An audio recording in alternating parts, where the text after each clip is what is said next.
Machine, pencil, cartography. My channel's goals are to teach my audience about cartography and navigation.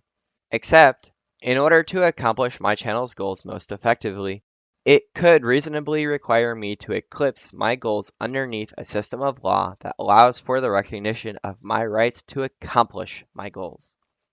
Something that I like to do that keeps in mind my right to educational privacy and social security is that I like to reference my human rights as they arise underneath the United Nations, so that I am not preferring the laws or the people of one country over the laws or the people of another. The reason why I love the United Nations is because it creates a ledger of ubiquitous laws that should be recognized no matter where I am on the planet and no matter what country I belong to. My answer to legal rights is to reference a document published by the United Nations Office of the High Commissioner of Human Rights. The document is titled the Universal Declaration of Human Rights, and this document is simply a list of human rights that deserve to be recognized no matter where you are in the world.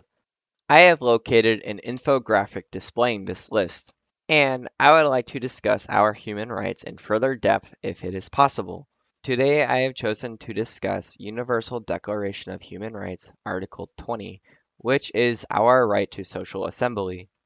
It is relevantly important to make note that we do have a fundamental human right to social assembly, and that this right is unalienable and should not be infringed upon. The text of this article says that every person has the right to freedom of peaceful assembly and association, and also that no person may be compelled to belong to an association against their will.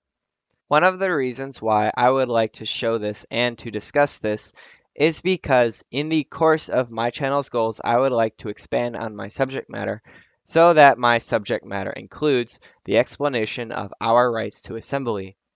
In the course of explaining road gaining, which is a topic in navigation, my ultimate goal will include teaching people about patterns in social assembly. The most clearly recognizable instance of a time that I have done this in the past was when I discussed contravelopment and envelopments, because these were examples of social assemblies, and my right to discuss social assemblies exactly like envelopments and contravelopments is actually covered by UDHR Article 20.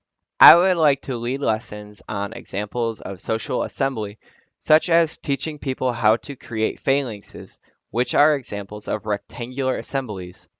I would also like to recognize that learning how to herd animals, such as sheep, is an example of how a person might practice social assembly in a theoretical context.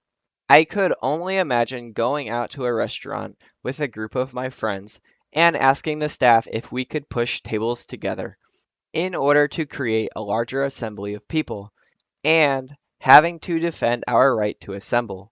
So, to me, this sounds like a fascinating and insightful discussion topic.